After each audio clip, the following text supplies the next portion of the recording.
हिंदी में यूपीएससी की तैयारी से संबंधित प्रोग्राम्स को देखने के लिए सब्सक्राइब करें स्टडी IQIAS हिंदी। नमस्कार साथियों, मैं कुणाल आप सभी का study IQIAS Hindi YouTube channel पे स्वागत करता हूं। हमारी आज की क्लास में हम लोग बात करने वाले हैं भारत में वक्फ की संपत्तियों के बारे में। साथ साथ ये भी देखेंगे कि वो कौन सी खास संपत्तियां हैं जिनके ऊपर वक्फ अपना दावा करता है। पर इस विषय पर हमें बात क्यों करनी है, तो देखिए इसके पीछे हमारे लिए है एक न्यूज़, और न्यूज़ का ये कहना है कि Waqf bill pass tentative numbers 8.8 lakh properties over 73,000 under dispute. तो देखिए फिलहाल सरकारी आंकड़े बताते हैं कि लगभग जो भारत में वक्फ की संपत्तियां हैं वो 8.8 लाख है। हालांकि पूरी 8.8 लाख नहीं है, इससे कुछ कम है। ओवरऑल कहा जाए तो 8.7 लाख से ज़्यादा है। ठीक है, पर ज़रूरी है कि हम लोग इससे जुड़ी सभी चीज़ों को समझें। तो चर्चा में क्यों, इसके अलावा सरकारी आंकड़े क्या कहते हैं, कुल संपत्ति, इसके साथ साथ राज्यवार स्थिति, विवादित संपत्ति की स्थिति और संपत्तियों पर दावा, ये सारे हमारे आज के चर्चा के बिंदु रहने वाले हैं। दरअसल हम सभी ये बात जानते हैं कि वक्फ बिल को संसद के दोनों सदनों से अब पास कर दिया गया है। अब केवल राष्ट्रपति से मंजूरी लेना बाकी रहती है, जिसके बाद ये बिल कानून बन जाएगा। लेकिन संसद से बिल के पास हो जाने के बाद अल्पसंख्यक मामलों के मंत्रालय के द्वारा हमें वक्फ से जुड़े हुए कुछ खास आंकड़े बताए गए। अब ये आंकड़े कैसे बताए गए, तो देखिए वक्फ के जितनी भी प्रॉपर्टी हैं उन सभी का रिकॉर्ड मेंटेन करने के लिए दरअसल एक सरकारी पोर्टल है जिसका नाम है भारतीय वक्फ संपत्ति प्रबंधन प्रणाली। अब हम देखते हैं कि वक्फ से जुड़ी हुई जितनी भी संपत्तियां हैं उनका प्रबंधन किस प्रकार से हो रहा है या वर्तमान स्थिति में उनका क्या मामला है, इससे जुड़ा हुआ सारा रिकॉर्ड हमें यहाँ पर देखने को मिल जाता है। तो यहीं के आंकड़े फिलहाल हमारे साथ शेयर किए गए हैं अल्पसंख्यक मामलों के मंत्रालय के द्वारा, और आंकड़ों को शेयर करते हुए हमें यह बताया है कि भाई देखो, भारत के 30 राज्यों और यूटीज में कितने 30 राज्य और यूटी में अगर हम लोग वक्फ की संपत्ति की बात करें तो देखिए आंकड़ा 8.7 लाख से ज्यादा है। ठीक है, 8.7 लाख से ज्यादा वक्फ की संपत्ति हमें पूरे देश में देखने को मिल जाती है। और बात करें कि ये जो संपत्तियों की संख्या है ये कितनी भूमि तक फैली हुई है, तो देखिए भूमि पर इसका विस्तार 9.4 लाख एकड़ है। तो पूरे भारत के अंदर हम देखते हैं कि 9.4 लाख एकड़ भूमि सिर्फ और सिर्फ वक्फ की संपत्ति के तहत हमें देखने को मिल रही है, और ये हमारे पूरे देश के क्षेत्रफल का लगभग 5% भी है। इसके साथ अगर हम ये बात करें कि वक्फ की इस कुल भूमि की कुल वैल्यू कितनी है, तो देखिए इसकी कुल वैल्यू है 1.2 लाख करोड़ रुपीस, जो कि अपने आप में बहुत ही ज्यादा है ना। तो यहाँ पर हमें क्या पता चल गया, 30 राज्य और यूटीज के अंदर कुल कितनी संपत्तियां, 8.7 लाख से ज्यादा संपत्तियां हैं। कितने भूमि पे इसका विस्तार है, तो 9.4 लाख एकड़ की भूमि पे विस्तार है। कुल वैल्यू है इसकी 1.2 लाख करोड़ रुपीस की, और पूरे भारत के क्षेत्रफल का लगभग 5% ये कवर कर रहे हैं। अब ये आंकड़े हमें पता चल गए पूरे भारत की स्थिति में। वहीं बात करें कि भारत के वो कौन कौन से राज्य हैं जहां पर सबसे ज्यादा वक्फ की संपत्तियां, तो देखिए पूरे भारत में सबसे ज्यादा वक्फ की संपत्ति हमें देखने को मिलती है उत्तर प्रदेश के अंदर, और इस कुल संख्या के तहत 2.4 लाख संपत्तियां केवल उत्तर प्रदेश में है। हालांकि उत्तर प्रदेश और बिहार ये भारत के दो ऐसे राज्य हैं जहां पर अलग अलग वक्फ के बोर्ड बने हुए हैं, यानी कि सियाओं के लिए बोर्ड अलग हैं और सुन्नियों के लिए बोर्ड अलग हैं।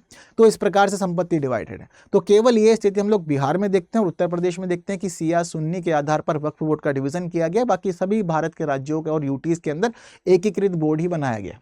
ठीक है, तो ये भी आप लोग ध्यान रखिएगा। तो उत्तर प्रदेश में सबसे ज्यादा वक्फ की संपत्तियां 2.4 लाख। पश्चिम बंगाल में इसके बाद दूसरा स्थान है जहां पर 80,480 वक्फ की संपत्तियां हैं। पंजाब में 75,511 वक्फ की संपत्तियां हैं। तमिलनाडु में 66,092 वक्फ की संपत्तियां। कर्नाटक में 65,242। ये हमारे भारत के वो टॉप 5 स्टेट्स हैं जहां पर वक्फ की सबसे ज्यादा संपत्तियां हमें वर्तमान में देखने को मिल रही है। इसके अलावा बात करें कि वक्फ की इन कुल संपत्तियों के अंदर सबसे ज्यादा क्या है, वक्फ की इन कुल संपत्तियों के अंदर सबसे ज्यादा क्या, तो देखिए इन कुल संपत्तियों के तहत हमें यह भी पता चलता है कि 2/3 संपत्तियां केवल और केवल कब्रिस्तान, कृषि भूमि, मस्जिद, दुकान और घर है। इस वक्फ की पूरी संपत्ति के तहत 2/3 क्या है, कब्रिस्तान, कृषि भूमि, मस्जिद, दुकान और घर। सबसे ज्यादा आंकड़ा जो है वो कवर किया जा रहा है कब्रिस्तान के द्वारा, और कब्रिस्तान की स्थिति हम लोग समझे तो हमें यह पता चलता है कि कुल वक्फ की संपत्तियों के तहत 17.3 कितना 17.3 संपत्तियां सिर्फ और सिर्फ कब्रिस्तान है। वहीं इसके बाद दूसरा स्थान है कृषि भूमियों का, क्योंकि जो कृषि भूमियां हैं वो इन कुल संपत्तियों के तहत 16% है। इसके बाद तीसरा स्थान है यहाँ पर मस्जिदों का, मस्जिदों का कितना प्रतिशत है इन संपत्ति के तहत, तो हमें पता चलता है कि मस्जिदों का कुल यहाँ पर प्रतिशत बन जाता है 14%। इसके अलावा बाकी और चीजें बटी हुई हैं। तो ये खास 3 अलग अलग चीजें हमें देखने को मिल रही है वक्फ की संपत्ति के तहत, जिनका प्रतिशत सबसे ज्यादा है। क्लियर है बात सारी। इसके अलावा बात केवल यहीं तक ही सीमित नहीं है। जहां हम लोग को वक्फ की इस प्रकार की संपत्तियां देखने को मिल रही है, वहीं हमें वक्फ की विवादित संपत्तियां भी देखने को मिल रही है। और जो वक्फ की विवादित संपत्तियां हैं, उन संपत्तियों को हम लोग 3 अलग अलग कैटेगरी में डिवाइड करते हैं। पहला है अतिक्रमण, दूसरा है मुकदमेबाजी और तीसरा है अलगाव। अब इन तीनों में अंतर क्या? तो सबसे पहले बात करते हैं मुकदमेबाजी के तहत वक्फ की संपत्तियों की। अब देखिए, मुकदमेबाजी के तहत वक्फ की वो संपत्तियां हैं या तो व्यक्तियों से संबंधित सिविल मुकदमे से जुड़े बाहरी मामले जहां देखने को मिलेंगे, या फिर वक्फ बोर्ड के भीतर विवादों से जुड़े आंतरिक मुकदमे देखने को मिलेंगे। तो यहाँ मामला जो है वो दोनों ही तरफ है तो मुकदमों का, लेकिन एक तरफ व्यक्तियों से संबंधित सिविल मुकदमों से जुड़े बाहरी स्थिति हमें देखने को मिल रही है, वहीं दूसरी तरफ वक्फ बोर्ड के भीतर ही विवाद हमें देखने को मिल रहे हैं और उनके आंतरिक मुकदमों की स्थितियां बनी हुई है। तो ये कैटेगरी हमें देखने को मिल रही है मुकदमेबाजी के तहत वक्फ की संपत्तियों के तहत 2 अलग अलग चीजें। वहीं बात करें कि अलगाव वाली संपत्तियां कैसी संपत्तियां होती हैं, तो वे संपत्तियां जो मालिकों के द्वारा अवैध हस्तांतरण में शामिल है। यहां पर हम लोग देख रहे हैं कि हस्तांतरण अवैध रूप से किया गया है, तो ऐसी स्थिति में उन प्रॉपर्टीज के ऊपर, उन संपत्तियों के ऊपर मामले चल रहे हैं, सिविल मुकदमे चल रहे हैं। तो वो संपत्तियां जो अवैध हस्तांतरण में शामिल है और साथ साथ सिविल मुकदमे भी चल रहे हैं, वो अलगाव वाली संपत्तियों के रूप में जानी जाती है। इसके अलावा एक तीसरी कैटेगरी है यहाँ पर अतिक्रमण वाली संपत्तियां। अतिक्रमण वाली संपत्तियों के तहत हम देखते हैं कि खासतौर पर सरकारी जमीन शामिल है, जहां पर सरकार ये क्लेम करती है कि भैया जमीन तो उसकी है, लेकिन इसके ऊपर वक्फ के द्वारा कब्जा कर लिया गया है, जो कि ठीक नहीं है। तो ऐसे मामलों की जांच का कार्य किया जाता है और जांच के लिए मामला या तो ट्रिब्यूनल के अधीन, या फिर अब देख रहे हैं कि जो नया हमारा विधेयक है, उस विधेयक के अधीन जिम्मेदारियां जिला न्यायाधीश को दी गई हैं, संयुक्त सचिव रैंक के राज्य सरकार के अधिकारी वाले ट्रिब्यूनलों को दी गई है, जहां पर विवाद का समाधान किया जाएगा। तो अतिक्रमण वाली जो संपत्तियां हैं, उसमें तो हम लोग खासतौर पर वही संपत्तियां देख रहे हैं जो सरकार कहती है कि मेरी है, लेकिन वक्फ उनके ऊपर दावा भी करती है या कब्जा करके बैठी हुई। ठीक है, तो इस प्रकार से अलग अलग हम लोग देखते हैं कि डिवाइड किया जाता है वक्फ की विवाद वाली संपत्तियों को। अब हम लोग ये समझें कि भारत के अंदर पूरी का पूरा स्टेटस क्या बना हुआ है वक्फ की संपत्तियों का। तो देखिए, कुल संपत्तियों के तहत 3,44,953 संपत्तियां तो वक्फ की ऐसी संपत्तियां हैं जिनको लेकर के कोई भी विवाद नहीं, यानी कि ना तो कोई पर्सन उसके ऊपर क्लेम करता है, ना ही सरकार क्लेम करती है और ना ही कोई मामला चल रहा है। वो संपत्तियां हर तरह से मुक्त हैं। ऐसी संपत्तियों की संख्या 3,44,953 हमें देखने को मिल रही है। वहीं अब अगर बात करें हम लोग कि भाई अतिक्रमण वाली कितनी संपत्तियां हैं, ऐसी संपत्तियां जिन पर मुकदमे चल रहे हैं, या फिर वो संपत्तियां जो अलगाव के तहत आती हैं। तो देखिए, जो एनक्रॉस्ड यानी कि अतिक्रमण वाली संपत्तियां, उनकी संख्या है 58,929। वहीं जो संपत्तियां चल रही है फिलहाल मुकदमों के तहत, उनका संख्या है 13,723। वहीं अगर बात करें अलगाव वाली संपत्तियों की, तो इनकी संख्या है 994। ठीक है, इसी के साथ साथ ऐसी संपत्तियां जिनकी इंफॉर्मेशन ही अवेलेबल नहीं है, बस इतना पता है कि यह संपत्ति वक्फ की है, पर उसके लिए कोई रिकॉर्ड नहीं है, कोई इन्फॉर्मेशन पता नहीं चल रही है, वक्फ के पास वो कैसे आई है, उससे जुड़ा हुआ क्या मामला रहा। तो ऐसी संपत्तियों की संख्या तो यहाँ पर हम लोग देख रहे हैं कि सबसे ज्यादा है, और 4,40,269 संपत्तियां ऐसी हैं जिनके बारे में इंफॉर्मेशन सी अवेलेबल नहीं है। वहीं यहाँ पर एक और कैटेगरी है जिसको कहा जा रहा है अदर्स, यानी कि अन्य, और अन्य के तहत यहाँ पर वक्फ की 23,556 संपत्तियों को अधिसूचित किया गया है। तो ये वक्फ की संपत्तियों का डिवीजन है, कैटेगराइजेशन है।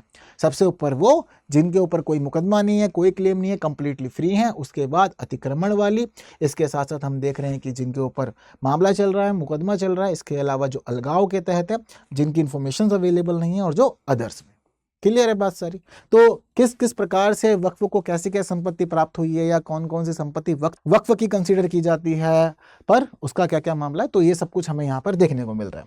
हालांकि बात करें कि भारत के किस राज्य में वक्फ की कितनी विवादित संपत्तियां हैं, तो यहाँ पर हमें वो सब स्टेटस भी देखने को मिल जा रहा है।